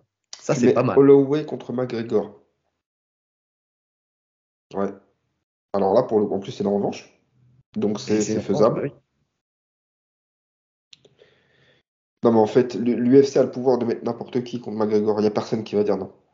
Donc, ils peuvent faire ce qu'ils veulent. Maintenant, pour moi, Holloway, là, il attend le résultat de Topuria Volkanovski, à mon avis. Je le sens comme ça, Ouais. pour savoir ce qu'il fait. Je pense que si Topuria gagne, il va Ah, il essayer reste. de. Voilà, il va rester pour essayer de prendre le titre.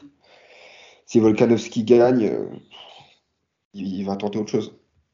Parce qu'il est jeune Bah, de toute encore, Holloway, hein. façon, Alors, il a pris beaucoup de coups, il est marqué, hein, mais il est jeune, il a 32 ans.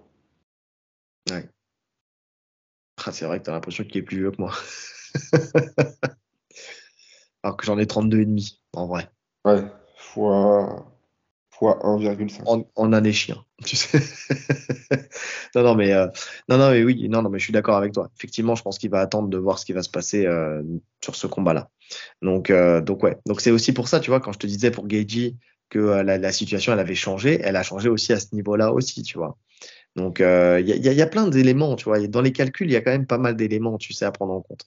Et, euh, et oui, quand tu veux t'assurer quand même, allez, une meilleure retraite, Connor, ça reste toujours une valeur sûre, en tout cas Non, c'est encore vrai. aujourd'hui. C'est vrai. Maintenant, Gedji, il a cette carte BMF, tu vois, qui peut ressortir pour lui faire son money fight de son côté, Hmm, bien sûr, bien sans sûr. passer par Connor. Ou alors le faire contre Connor. Tu mets la ceinture Oui, BMF contre enfin, Connor. Mais là, il y a pas d'intérêt pour l'instant. tu vois, tu es encore dans la logique de j'ai une ceinture donc je gagne beaucoup d'argent, tu vois. Mais c'est pas comparable. C'est pas comparable. Tu sais, tu le vois dans les chiffres qui sont sortis. Alors effectivement, peut-être qu'il va prendre le million avec sa ceinture BMF, mais en faisant un combat. Mais s'il combat contre Connor, c'est pas le million. C'est 2, 3, 4 millions qu'il prend. Ouais. Donc c'est pas la même chose. Et on parle en millions, on parle pas en milliers d'euros, tu vois, ou en centaines de milliers d'euros. C'est, ça n'a rien à voir, ça n'a rien à voir. Tu vois, il peut monétiser son fight, mais si l'adversaire en face, il vend pas du rêve, parce que effectivement, Holloway, oui, ok, pourquoi pas. Holloway, effectivement, c'est une grosse star, tu sais que tu t'assures un gros spectacle, donc oui, ça va monétiser. Poirier, encore un combat, non, bah non. Makhachev, il n'y a pas d'intérêt. Oliveira, il n'y a pas d'intérêt. Contre qui tu me Euh, parles là? je te parle de Geji, parce que tu parles de Money Fight, tu Ouais. vois, qui peut monétiser. Parce que tu es toujours dans cette logique, toi, où juste le fait d'avoir la ceinture t'apporte la richesse.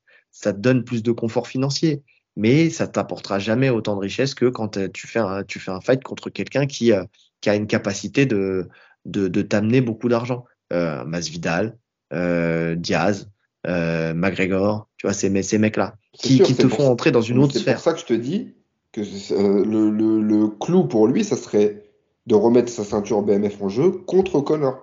Ah, d'accord, j'avais pas compris ça. Non, au début, j'ai Non, pas non, dit ça, mais après, j'ai oui. dit ça au moment où tu as dit le truc. Je t'ai dit, là, ça serait pour lui l'idéal. Ah ben Parce que oui, là, tu surtout qu'il réunis la veut. les deux trucs, tu vois. Mais c'est surtout qu'en plus, s'il y a bien une personne qui mériterait une ceinture BMF, c'est bien McGregor. Enfin, tu sais, si tu prends l'essence de la ceinture, tu vois. Mais pour moi, Euh, ça n'a pas de sens tout de suite, là. non, c'est pour ça Faudrait que que, Chandler, voilà, c'est le. s'il bat Chandler, après, tu peux faire ce combat-là pour la ceinture BMF. Et là, alors là, tu pètes tout là en termes de score. Ouais. Ah oui, oui, clairement. Ah, s'il remporte le fight, en plus, ça redonne un intérêt sportif. En plus, ça montre qu'il En est sur les plus, bons parce que là, tu rails. as tous les intérêts. Là. Voilà, t'as le côté sportif, t'as l'enjeu de la ceinture avec le titre racoleur, t'as tout ce qu'il faut en fait. Ouais, ouais, je suis d'accord. Mais de toute façon, ça, il faut attendre encore un petit peu parce qu'il doit aller quand même au bout de son protocole de 6 mois antidopage. Même si avec l'USADA ça se termine, il doit quand même aller au bout de ces 6 mois de test. Donc ça décale d'autant. Ça décale d'autant. Maintenant, est-ce qu'il sera à l'UFC 300? Si on en suit, on capte ce qu'a dit Brandon Schaub, il dit qu'il n'a pas comment dire, Il n'y a qu'il pas n'a de pas d'infos source. de source interne, mais pour lui, il verrait bien un McGregor Chandler à l'UFC 300. Il dit que pour lui, ça aura lieu. Il a dit ça sur son podcast, son émission, enfin c'est pas un podcast, c'est une émission Shop Show. Pour lui, ce combat-là doit avoir lieu à l'UFC 300. Et il le sent bien, en tout cas. Que l'UFC fait monter la sauce, dit qu'il va le décaler, mais que potentiellement, c'est pas le seul, hein, il y en a beaucoup. Alors est-ce que c'est du forcing que les gens font, ou est-ce que c'est vraiment un pressentiment qu'ils ont? Pour eux, ça fait sens qu'il fasse un retour à l'UFC 300. C'est vrai, hein. Tu sais, si on pense que c'est la grosse carte de l'année, enfin même des années même précédentes, enfin que ça soit c'est la carte anniversaire, un retour d'un McGregor qui n'a pas combattu depuis très longtemps, tu le mets sur cette carte-là, bon, bah, ça fait sens. Tu sais, c'est peut-être pas ce que les gens veulent voir le plus sportivement parlant, mais en tout cas, ça fait sens. En tout cas, si tu veux aligner des stars, il n'y a pas plus gros star que McGregor. Ouais, c'est sûr. Je suis en train de regarder la carte de l'UFC 200 pour voir s'ils avaient vraiment fait une carte de fou. Mhm. Ouais, c'était pas mal quand même. Pour l'époque, c'était. Vas-y, déclare. Bon, le main event, c'était Micha Tate, Amanda Nunes. Ouais. Ensuite, t'avais Brock Lesnar, Mark Hunt. Daniel Mm. Cormier, Anderson Silva. José Aldo, Frankie Edgar. Cain Velasquez, Travis Brown. Et ça, c'est la carte principale. En carte préliminaire, t'avais Peña, t'avais Gastelum, t'avais Dillashaw, t'avais Sejner Scott. Ouais, ils avaient fait. Pour Ouais, l'époque, c'était une belle carte quand même. en fait, tu vois, c'était des gros noms, quoi, de l'organisation, Ouais, tu vois. ouais, ouais. En fait, c'est plus, on va dire que c'est plus, c'est pas trop les combats de fous comme on a eu à l'UFC 295, mais c'est les C'est les célébrités. En gros fait, noms. tu mets Ouais, en avant tes c'est gros ça en noms, quoi. fait. Des Et gens qui vendent le plus. de mémoire, ça n'avait pas fait. Enfin, certains combats là que j'ai lus là, c'était pas fou comme combat. Non, mais je pense pas que ça soit l'idée, c'est d'attirer des fans, tu sais. Des Ouais, fans ouais, qui veulent voir, en fait, des personnes, des célébrités, plutôt que de voir du beau spectacle, tu vois. c'est ça. C'est pour l'événement, quoi. Ouais, je pense que c'est même pour attirer le chaland, tu vois, le mec qui ne suit pas forcément l'UFC à fond, mais qui se dit, waouh, tu sais, qui voit les noms et qui a les yeux qui brillent, tu vois. Ouais. plus que le côté, tu sais, comme certains, bah, comme tu vois, l'UFC 295 par exemple, où tu te dis, tu sais que les combats vont être beaux, mais ça fait pas forcément briller les yeux, tu vois. Donc, enfin, tu vois, Aspinal contre Même le Pavlovich. 296, là, hein, qui arrive, hein. Ah oui, oui, oui, bien sûr, bien Un sûr. bel UFC, hein. Ouais, c'est un bel UFC. Donc oui, tu vois, mais ça, c'est pas forcément des noms qui font briller les yeux. C'est pour les connaisseurs, on va dire. C'est ça. Donc là, tu vois, c'est le cadeau. Faut que ça brille. Il faut des bougies sur le gâteau, quoi. Tu vois, c'est vraiment ça. Donc le fait qu'il y ait un Connor, c'est pas déconnant. C'est pas déconnant. En tout cas, ça irait dans cette logique-là, tu vois. Mm. Donc, bon, on va faire la transition, hein. Donc, effectivement, Brandon Schaub a parlé de ce combat-là, mais surtout, il a une théorie digne des plus grands complots, parce qu'il a fait une étude des réseaux sociaux de Georges Saint-Pierre pour dire que potentiellement, Georges Saint-Pierre, pour lui, dans sa théorie, affronterait Nick Diaz à l'UFC 300. Donc, l'hypothèse qu'il avance, donc, il dit que comment, il a remarqué que Georges Saint-Pierre a beaucoup plus posté sur les réseaux sociaux ces derniers temps, alors que les combattants à la retraite postent beaucoup moins et surtout pas des entraînements.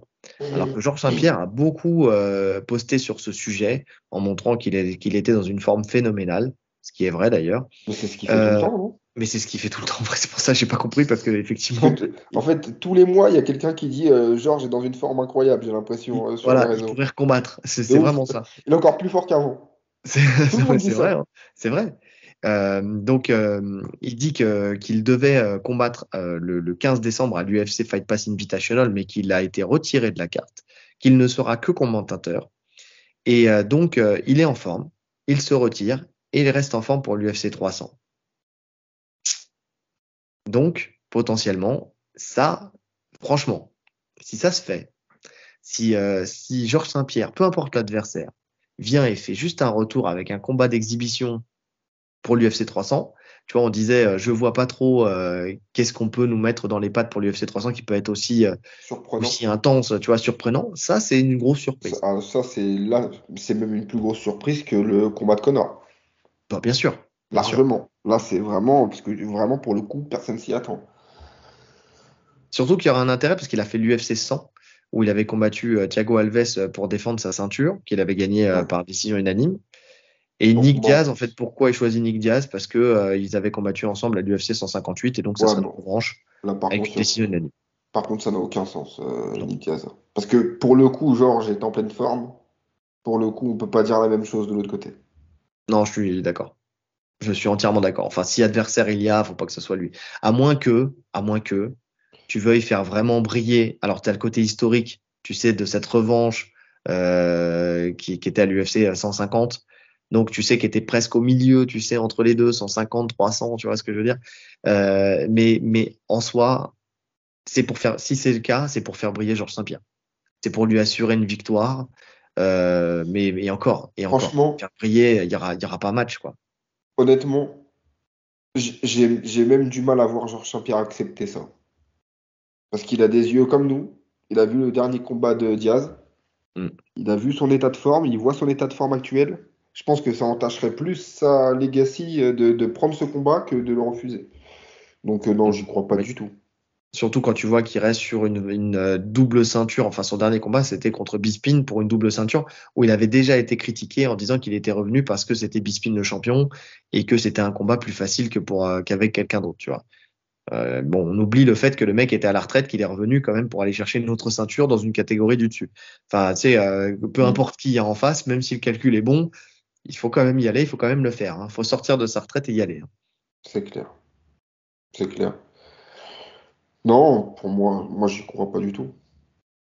Mais alors, si retour il y a, Si contre qui retour il tu y le a, verrais? bah déjà, on sait que si retour il y a, ça sera dans sa caté de base, hein. Parce il avait eu des gros problèmes de santé pendant sa montée, je sais pas si tu te rappelles, à Ouais. l'estomac. Des gros problèmes. Donc on sait que monter c'est compliqué. Donc ça, je pense que s'il revient, ce sera à 77. Contre qui tu le mets? Ah, franchement, c'est compliqué. C'est compliqué, c'est même impossible à dire, parce qu'on ne sait pas où il se situe. Parce que c'est bien beau de dire il est plus fort maintenant qu'avant, c'est ok. Mais la réalité de la cage, c'est autre chose. Être fort à l'entraînement, ouais, mais être fort dans la cage le jour J, c'est autre chose. Non, mais si tu devais. Un Je combat te dis rêvé? ça, en vrai, j'ai aucune idée non plus. Hein. Mais un combat rêvé, même contre un mec qui pourrait aussi faire sortir de sa retraite, tu vois. Un mec qui pourrait sortir de sa retraite en 77.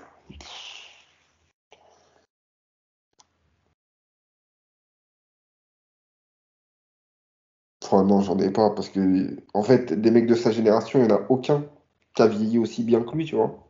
Il n'y a Ouais. personne qui a sa rigueur. J'aurais pu te dire BG Penn. J'ai pensé exactement à lui Ah ouais, aussi. mais BG Penn, il prend des KO Et sur des ouais, parkings par des visiteurs, tu vois. c'est vrai. C'est vrai. Mais c'est vrai que s'il avait été dans une Mais meilleure condition, ouais, historiquement, c'était le combat à faire. Matt ouais. Hughes, s'il avait pu eu son accident, il s'est fait percuter par un camion. Le Mais camion a gagné. ouais. Ouais, je sais pas. Johnny Hendricks, pour laver la sale défaite, enfin, Ouais, son combat de retraite, là, où il est parti à la retraite. c'est C'est vrai que vrai. c'est la seule tâche sur son palmarès. C'est vrai. Ah, c'est pas mal, ouais. Mais bon, C'est pas Johnny mal. Hendricks, là, il doit peser 130 kilos. On le fait Un en bon catchweight. cutting. Un En bon. catchweight. Allez, un bon cutting de 20 kilos. Bon, il est bon, hein. Il est bon. Ouais, ça passe. Ah, je peux affronter n'importe qui, moi, tu sais, dans la cage. Donc, non, non, c'est vrai, c'est vrai. Ouais. Qui pourrait être face à lui? Qui pourrait être face à lui? Qui pourrait être intéressant? Carlos Condit, Carlos Condit, pas mal, pas mal. Attends, laisse-moi taper un truc là, parce que j'ai comme un doute. J'ai comme Robbie un Lawler. doute. Masvidal. Ouais, ouais. Masvidal. Masvidal, tu vois, qui a pris sa retraite il n'y a pas si longtemps que ça, qui parlait d'un retour à l'UFC, tu vois, de faire un retour sur. Franchement, tu lui fais faire un retour sur un UFC 300 comme ça pour juste un money fight où tu Non, as c'est Georges sûr. Saint-Pierre Pour contre le public, Masvidal, c'est pas mal, hein. c'est énorme. C'est pas mal. Mais moi, franchement, je préfère donner ce money fight à Robbie Lawler. Ouais. En plus, c'est un ancien de fou Qui est capable de faire des guerres énormes. qui nous l'a prouvé. Il vient de prendre sa retraite. Il dira pas Puis non sur... hein, sur un Et puis retour contre surtout, Georges Saint-Pierre. j'avais pensé à Robbie Lawler aussi, hein. Et en plus de ça, quand tu vois qu'il reste sur le combat justement contre Diaz, Ouais. enfin, tu vois, finir là-dessus, c'est un peu triste, tu vois. C'est triste pas parce que, enfin, c'est triste parce que la situation est triste. Tu sais où il vient lui dire à la fin, ouais, t'as des problèmes de thunes, si tu veux, je peux t'aider. Enfin, tu sais que tu sens il y avait un côté dramatique à ce combat. Au contraire, c'était pas les problèmes de thunes qu'il lui disait, hein. Mais le message, il était. Franchement, Lawler, hein, il a la classe, Lawler. Il lui dit, est-ce que tu as des problèmes? Diaz, il lui dit non. Il lui dit, est-ce que tu as des problèmes dans ta vie personnelle, tu Ouais, vois? oui, ouais, ouais, Genre mentalement, parce qu'il a bien vu que ça n'allait pas. ouais. Ouais, c'est vrai que pour l'ensemble de sa carrière, il mériterait aussi ce combat-là, Et l'UFC puis, c'est 300. un des mecs qui a le plus régné. Enfin, il a eu quand même de bonnes défenses de ceinture en welter. Ouais, Enfin, non, il a pas régné ouais, c'est vrai. longtemps. Mais il a eu quelques défenses de ceinture quand Non, même. mais peu importe en fait, il a marqué de son empreinte la Il a catégorie, marqué, ça c'est tu sûr. vois. Donc, il a marqué de son empreinte et de son visage aussi. Donc oui, non, non, oui, pour le coup, ouais, ça serait un combat que j'aimerais bien voir. Et j'avais pensé aussi à Lawler.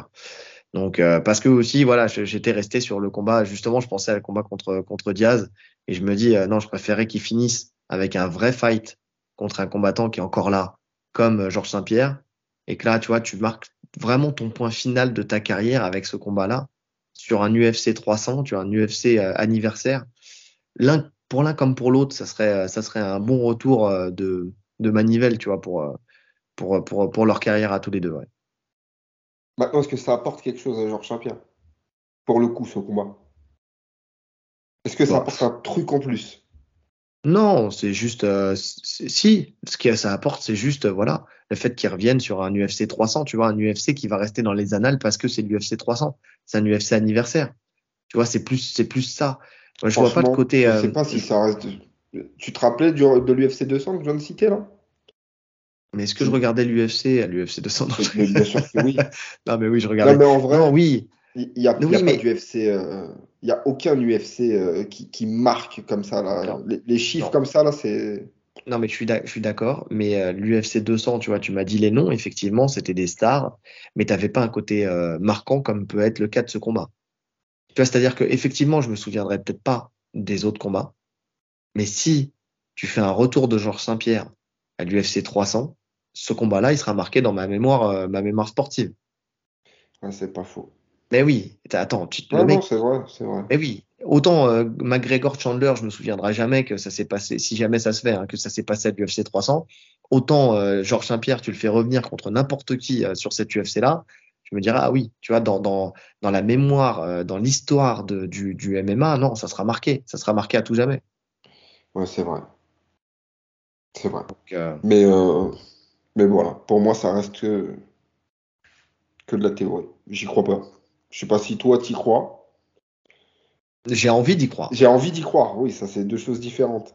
Mais j'y crois Est-ce pas que du j'y tout. crois? Est-ce que j'y crois? Non, parce que effectivement, qu'il fasse une suite en grappling, ça oui, j'y crois sans problème parce qu'il s'entraîne en grappling et qu'il s'entraîne avec les meilleurs, avec Gordon Ryan et tout ça, et que je me dis il y avait un truc. D'ailleurs, je suis très déçu, hein, moi, que ce combat contre Demian Maia ne se fasse pas, même si je mettais quand même une grosse pièce sur Demian Maia, quand même.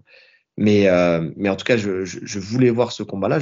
Enfin, ça m'intéressait, tu vois, juste pour le spectacle. Après, il gagne, il perd, je m'en fous. Juste pour Hmm. le fait de le revoir combattre, tu vois, dans un truc où justement c'est moins traumatisant, tu vois, il est en fin de carrière. Moi, j'adore voir les mecs du MMA, non pas combattre en anglaise, mais les voir combattre en grappling par la suite. Tu vois, j'aime bien, tu vois, euh, les, euh, comment ils s'appellent? Bah, forcément, je vais pas me souvenir des noms, mais euh, Benson Anderson, tu vois, mais c'est pas lui que je pense. Je pense à, oh merde, comment il s'appelle? Jack Shield, tu vois. Oui. Jack Shield, grosse deuxième carrière en grappling, tu vois. Il a montré qu'il faisait partie des excellents grappleurs. Tu vois, c'est des suites de carrière comme ça, j'aime bien. Après, c'est peut-être parce que j'ai ma sensibilité pour le grappling, tu vois. Mais c'est vrai que là, voir un Georges Saint-Pierre faire une deuxième partie de carrière en grappling, moi, ça m'allait très, très bien. Ça m'allait très, très bien. C'est Maintenant, vrai. je crache pas du tout sur le fait de faire un seul fight comme ça, avec un bon matchmaking, tu vois, un matchmaking cohérent pour cette UFC. Ouais.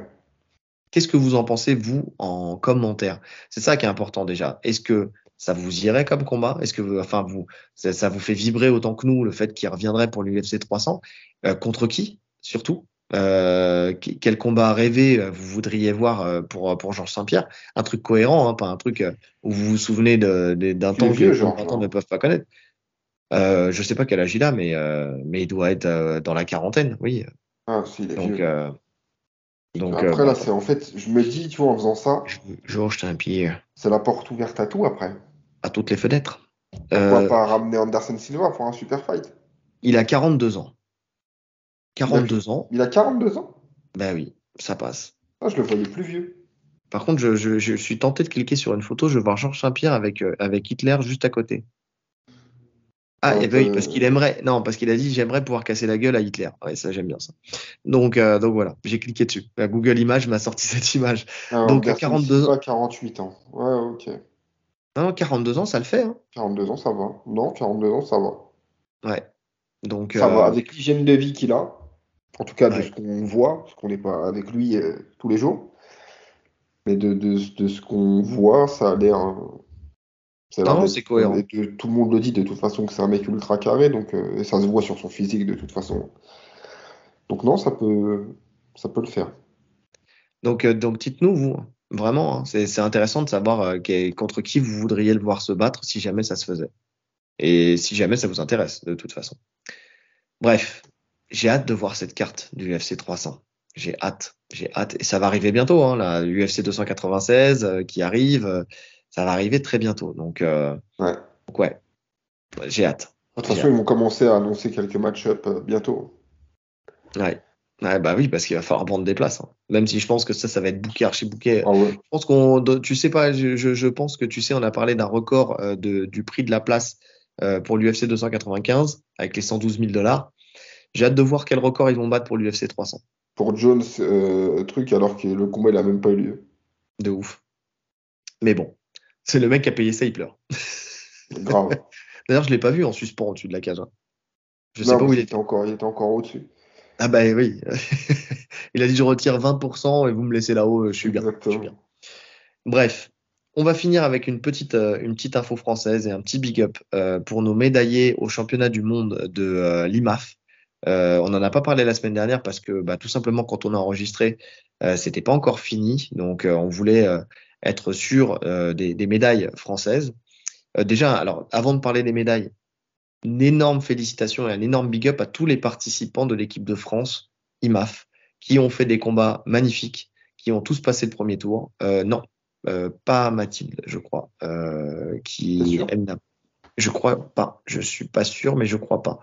Mais en tout cas, quoi qu'il arrive, peu importe, parce qu'un gros respect à cette équipe qui a montré beaucoup de professionnalisme et beaucoup de qualité technique. On voit Les que le IMAF, c'est un très MMA, gros niveau, hein.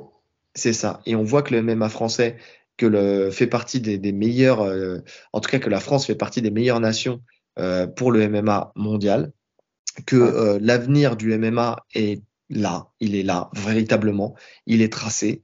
On a mis du temps à légaliser la discipline, mais on a vu que encore une fois, on était capable de rattraper le retard qu'on avait pris et que la France était une grande nation des sports de combat.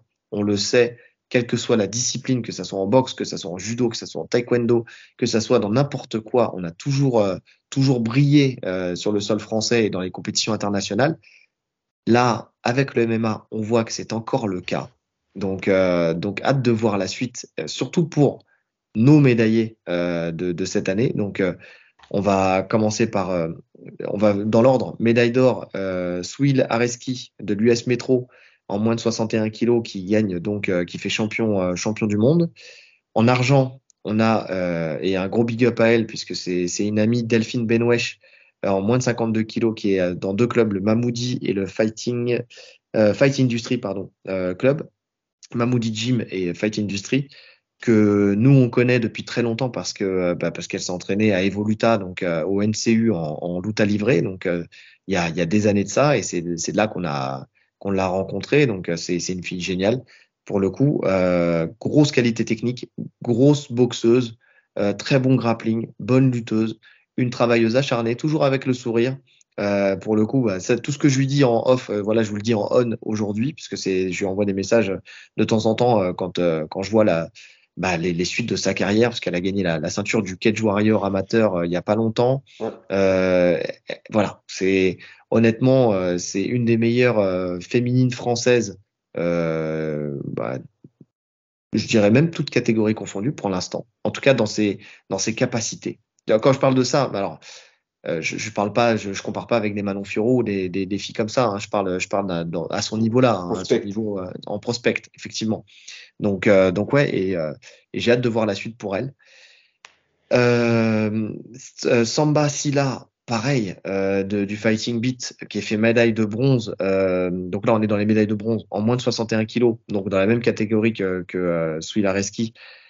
Alors lui aussi, gros big up parce qu'on le connaît très très bien, parce que le Fighting Beat, c'est un club ami avec justement Malik, qui est le coach du Fighting Beat. Et puis, il y a Rémi Bourgois aussi. Enfin, voilà, plein de gens qu'on connaît parfaitement dans ce club-là. C'est un club véritablement ami. Et Samba, on le suit depuis très longtemps aussi, parce que on l'a vu évoluer, on l'a vu combattre, que ce soit dans les circuits amateurs, dans les compétitions en grappling, que ce soit au roll-up. Il est venu s'entraîner chez nous pour quelques open mat. C'est un gamin plein de respect. Je dis gamin, il n'y a rien de péjoratif là-dedans, mais c'est juste que je fais deux fois son âge, hein, c'est juste ça. Mais C'est qui trois fois son poids. et Excuse-moi. Elle était trop tentante. oh, la balle perdue. Et elle est pas fausse. Ah, le loukoum. C'est le jujitsu du loukoum. Donc ouais, non, non, mais franchement, c'est ouf de voir la gentillesse de ce gars et en fait sa simplicité. Et j'espère qu'il la conservera. Et je pense qu'il la conservera. Il est très très simple. Franchement, toujours le sourire De toute et de façon, le il est voir. bien encadré dans sa team, donc C'est ça. Bah, souvent Malik quand a on a beaucoup une bonne d'expérience, hein. équipe. Non, mais même, je parle en termes de mentalité. Quand on a des mecs bien dans leur tête, bien cadrés, on est bien cadré pour la Bah, suite. tu sais, le Fighting Beat me fait penser un peu à notre club, l'Alpha Fight Club. C'est-à-dire, tu sais, c'est un club familial où les gens s'entendent bien, tu sais, où il y a avant tout une cohésion d'équipe. Tu sais, où les gens, en fait, quand ils vont là-bas, c'est comme quand ils viennent chez nous, tu sais, ce qu'ils mettent en avant, c'est l'accueil, tu sais, dans le club. Et donc, ça aide. Tu vois, il n'y a pas de stars. On fabrique pas des stars, on fabrique une équipe, on fabrique une famille. Et quand tu vois comment il a été accueilli dans son club, tu vois, suite à sa médaille, tu vois il y a, c'est pas une déification de la personne. C'est Mm. plutôt Le travail une fête d'équipe qui a familiale. payé. Ouais, Voilà. C'est une fête c'est fort. familiale, tu vois. Donc là-dessus, un gros big up à lui. On aurait pu voir une revanche justement de Souil Areski contre lui, puisque c'était la finale du championnat de France qui avait été gagnée justement par Samba Silla.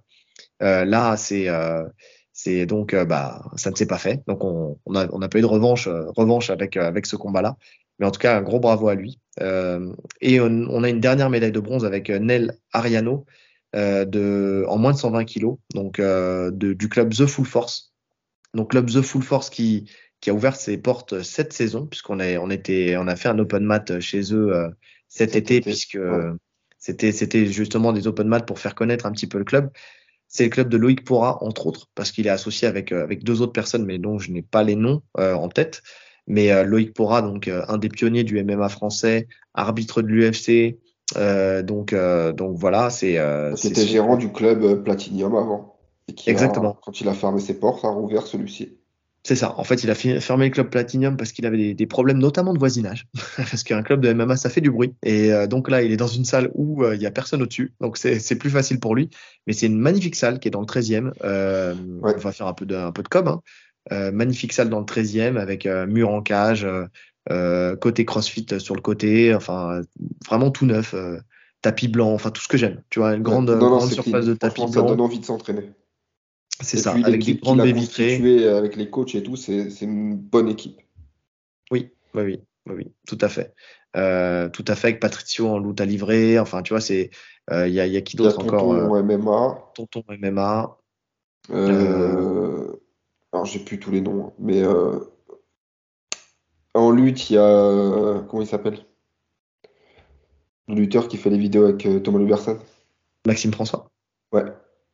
Maxime François, effectivement. Donc oui, effectivement, gros nom, quoi. Enfin, en tout cas, on l'a dit, hein, aujourd'hui, actuellement, au niveau lutte MMA, c'est celui qui a fait la meilleure transition. Enfin, de lutteur originel qui a fait une transition vers le grappling et vers le MMA. C'est celui qui a fait ouais, la meilleure transition pour pouvoir enseigner une lutte efficiente et efficace dans ces deux disciplines. Donc oui, ouais, effectivement. Donc voilà, bah, ça porte ses fruits, hein. Alors après, je n'ai pas le pédigré d'Ariano, je sais pas où est-ce qu'il a commencé, comment il a commencé, avec qui il a commencé. Mais en tout cas, voilà, c'est une des signatures du TFF. Pour le coup, voilà, ça porte ses fruits, médaille de bronze donc sur cette compète.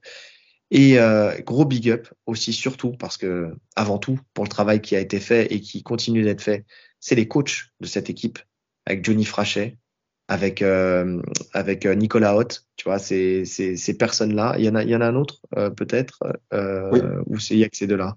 Non, il y en avait un Euh, autre. j'ai un trou. J'ai Dafreville. Christophe Dafreville. Christophe Daffreville.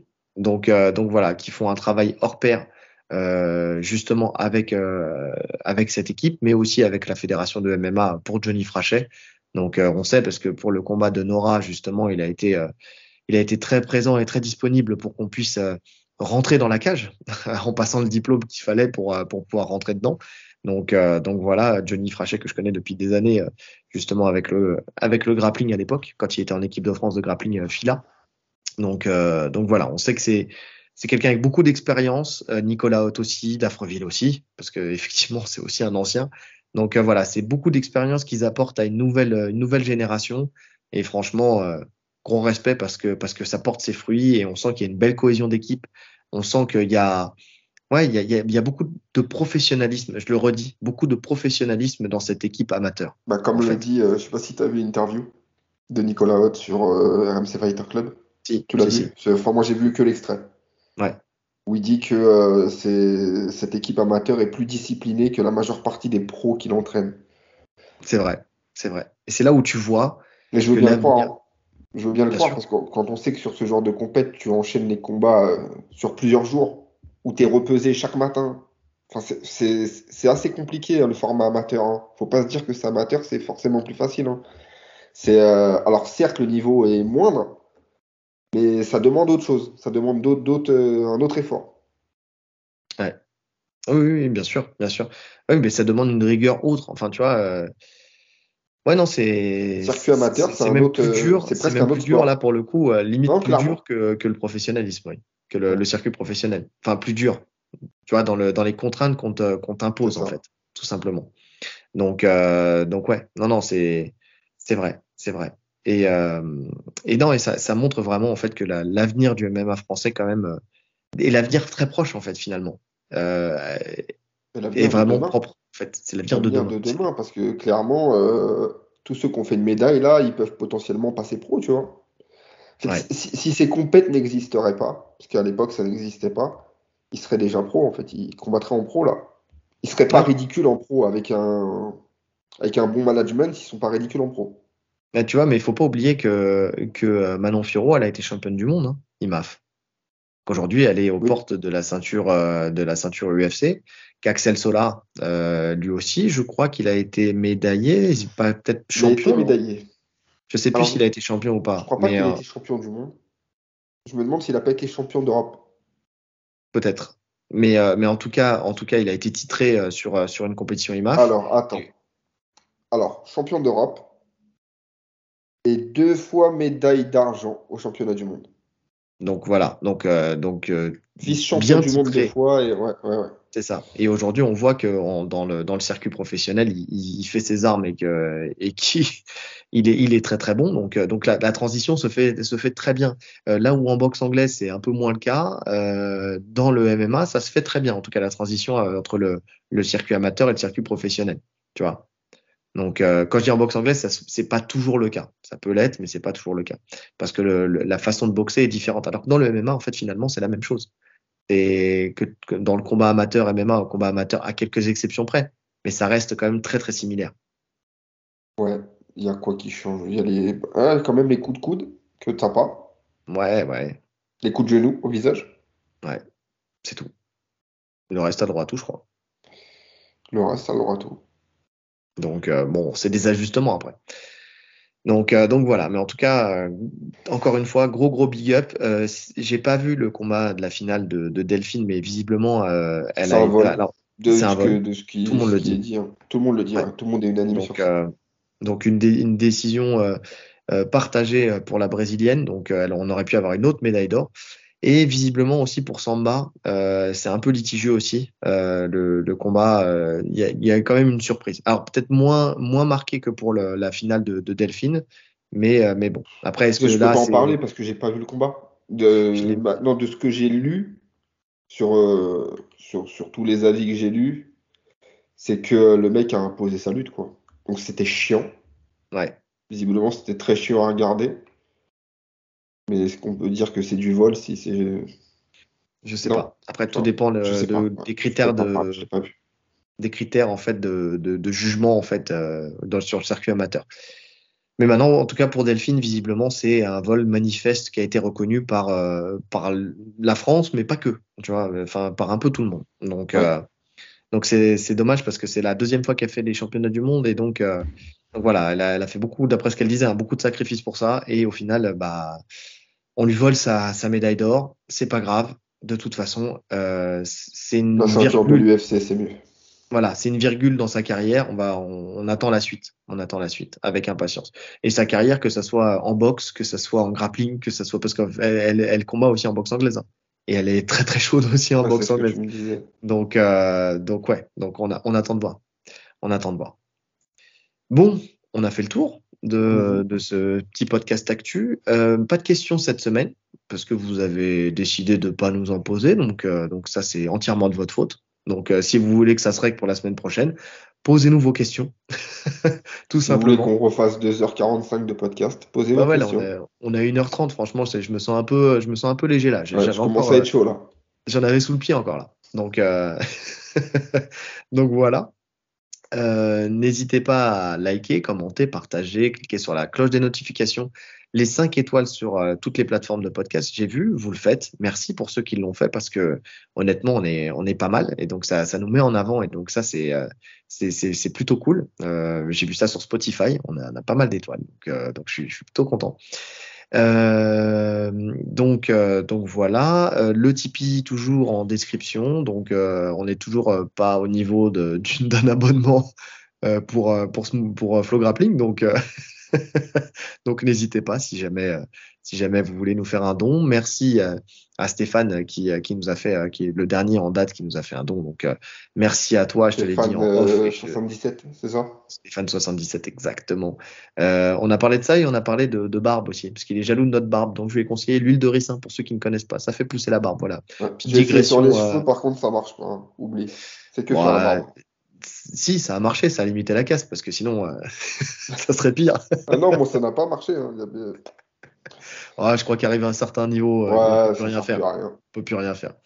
Donc, et je le dis, hein, ça ne fait pas pousser les poils qui n'existent pas, hein. Ça fait juste pousser ceux qui sont en dessous et qui n'ont pas encore décidé de C'est montrer ça. la pointe de leur tête. Bref, on va pas parler capillaire. Donc merci à lui. Voilà, juste pour la parenthèse, pour son don. Il ne reste plus qu'à vous souhaiter une bonne journée, Une bonne soirée. en fonction de l'heure à laquelle vous nous écoutez. Allez, salut! Salut!